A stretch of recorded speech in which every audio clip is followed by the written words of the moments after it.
우리는 산상수훈의 팔복을 좀 보고 있습니다. 산에 올라가서 무리들을 이끌어 입을 열어 가르치신 예수께서 하신 말씀은 오늘날 우리 기준으로 보면 좀 충격적이라 하겠습니다. 그것은 심령이 가난한 자가 복이 있다는 것입니다. 이건 물질적인 가난이 아니라 그랬죠. 영적 가난이라 그랬어요. 하나님을 향한 이 가난한 마음. 그런 자가 복이 있고 그런 자가 천국을 소유한다 그랬어요. 오늘 본문도 마찬가지입니다. 세상은 행복해져라. 꽃길만 걸어라.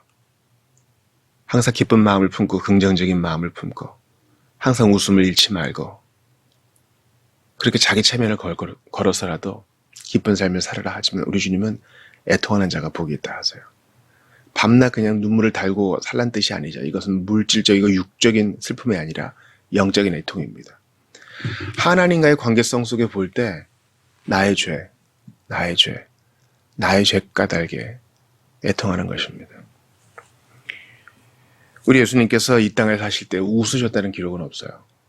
예수께서 웃으시니라 이런 표현은 없고 예수께서 우셨다는 표현이 있습니다. 먼저는 나사로의 무덤 앞에서 우셨고요. 또 예루살렘을 보시며 울었습니다.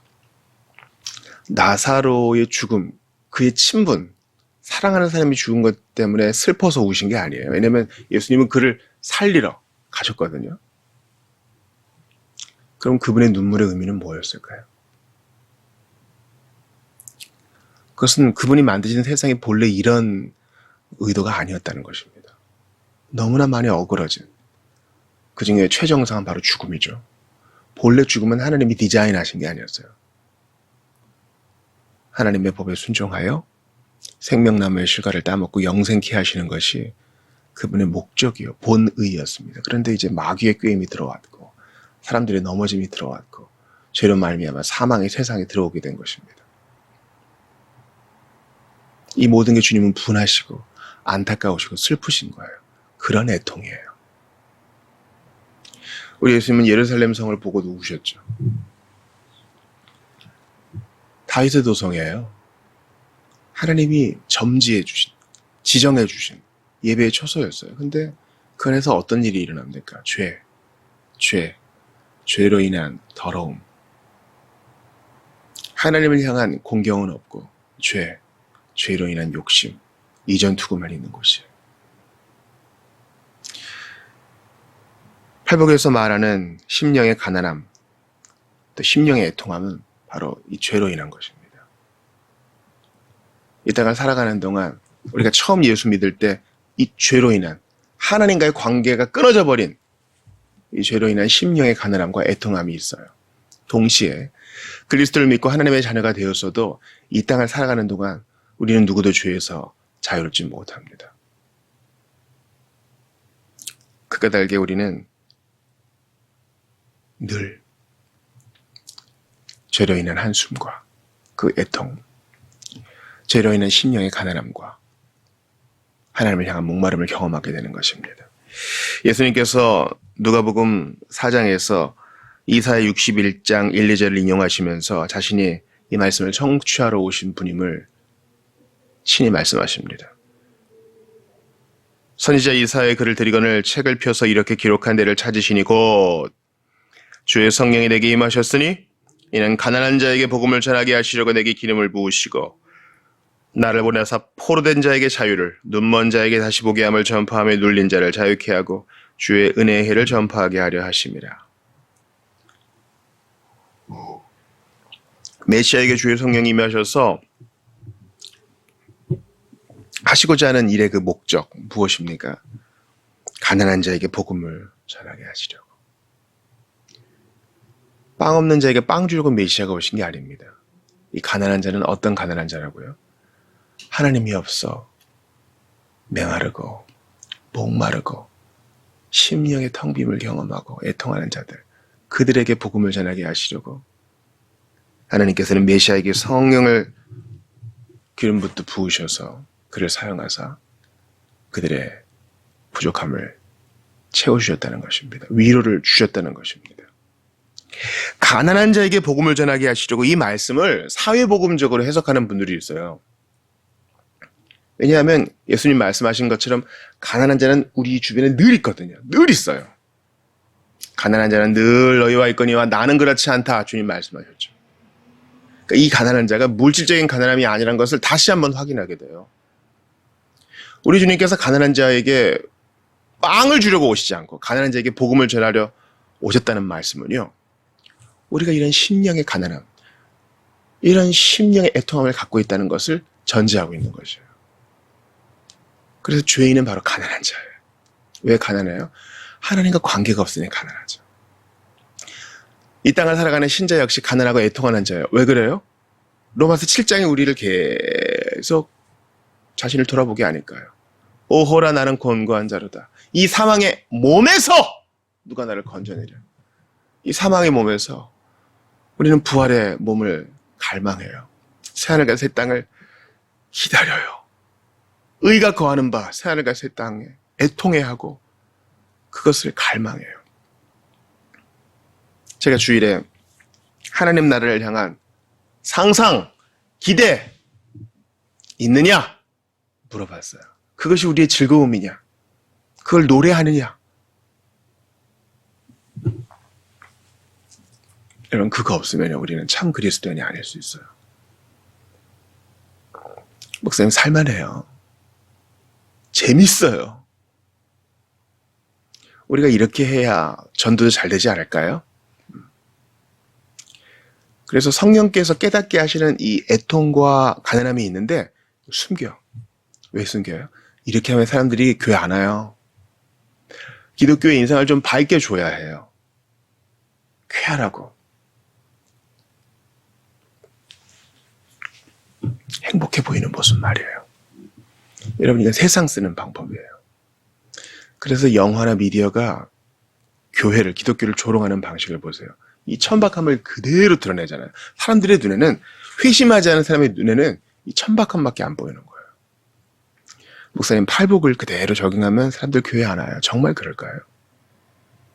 자, 하나님께서 하시는 방법은 항상 속을 변화시키셔서 내면을 변화시키셔서 밖으로 흘러나오게 하는 방식이에요.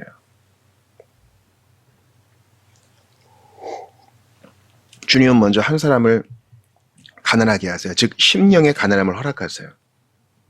성령으로 충만해져서 기쁨과 희락이 넘치기 전에 먼저 그를 하나님을 갈망하며 자신의 곤고한 처지를 보게 하세요.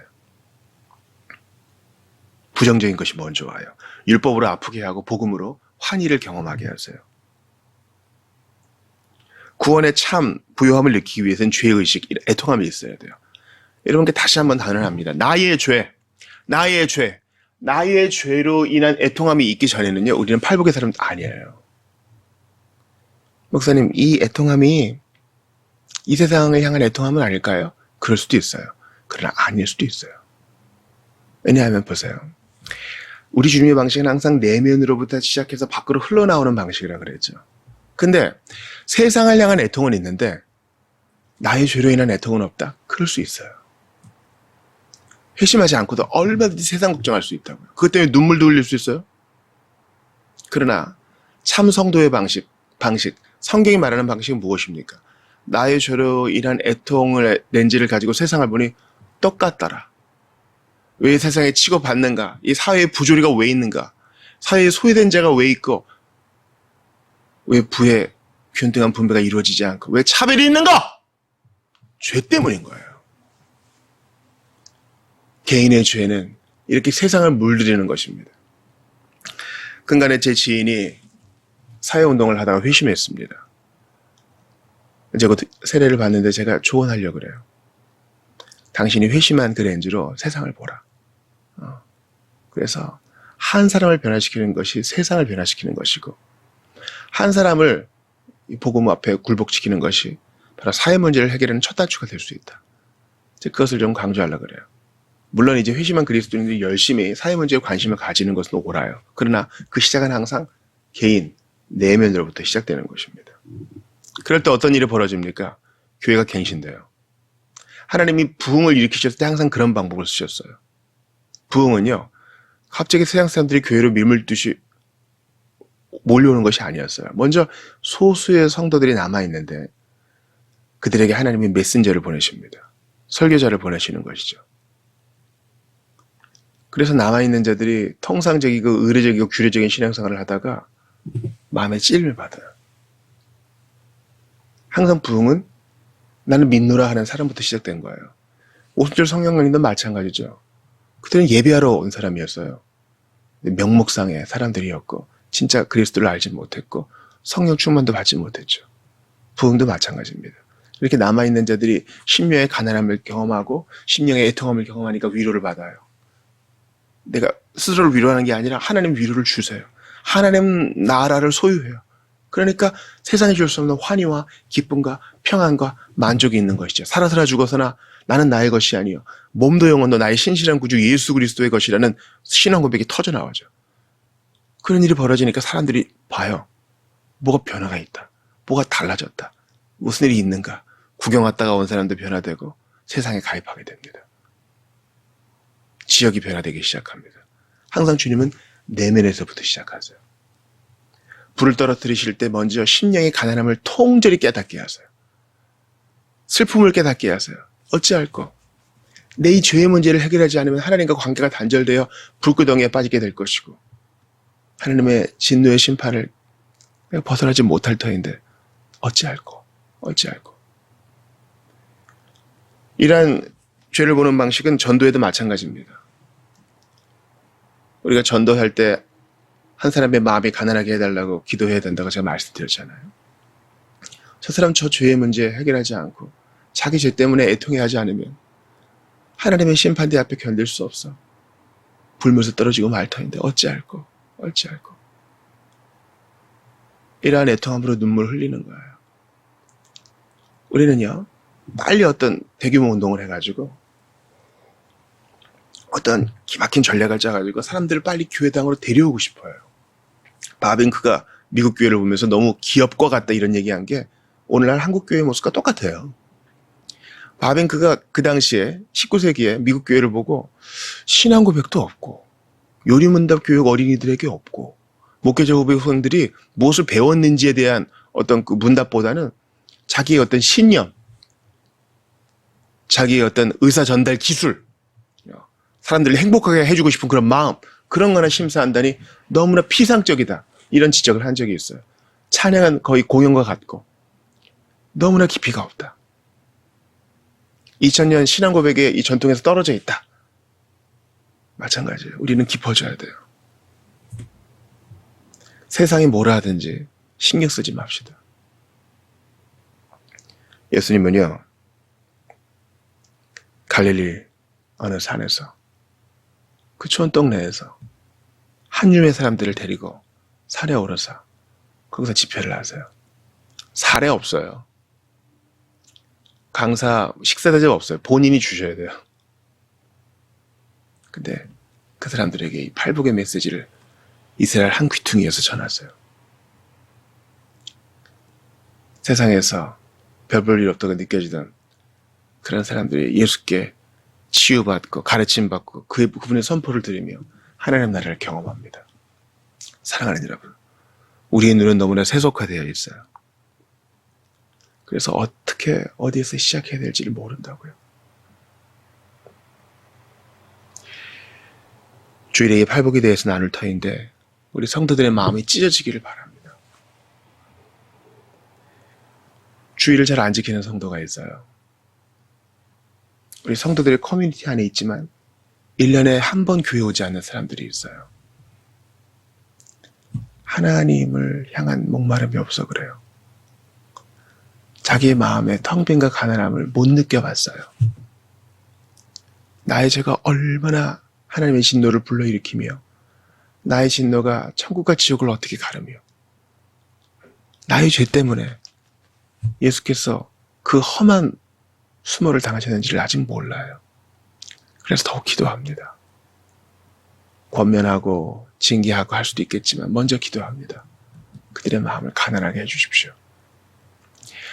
빈손 들고 앞에 가 십자가를 붙드네 의가 없는 자라도 도와주심 바라니.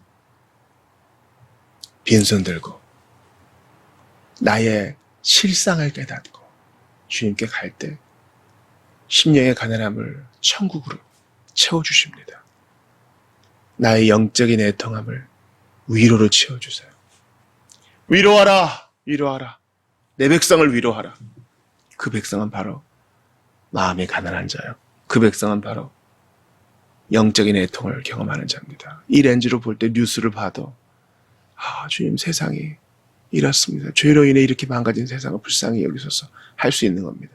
돈도 보내고 물자도 보낼 수 있지만 이 기도가 선행되어야 하는 것입니다. 주께서 이러한 애통을 우리에게 허락해 주시기를 바랍니다. 복음서는 예수님에 대한 이야기자 바로 우리의 이야기라 그랬어요. 예수님은 이 땅을 살아가시면서 애통의 사람이셨어요. 슬픔의 사람이셨어요. 고난당하는 자셨어요. 하나님께로 더 가까이 갑니다. 고통 가운데 계신 주님.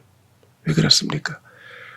죄로 인해 망가져진 세상을 보며 자신의 죄가 아니라 다른 이들의 죄악을 보며 슬퍼하셨어요. 십자가에 달리는 그 순간까지 애통해 하셨습니다. 우리도 그런 마음으로 세상을 품읍시다. 나를 위해 울지 말고 너와 네 자녀를 위해 울라 하셨어요. 아직 회심하지 않은 우리 자녀를 위해, 아직 예수 믿지 않는 우리 지인들을 위해, 아직까지 이 복음의 감격을 누려보지 못한 내 친구를 위해 울어줍시다. 이 애통 속에 주님께서 새 일을 이루어 주실 것입니다. 우리를 위로하시고 우리의 기도를 들으사 아직까지 그리스도 없는 자들을 위로하실 것입니다. 그때까지 포기하지 않고 주님 의지하는 여러분 되시기를 주의 이름으로 축원합니다.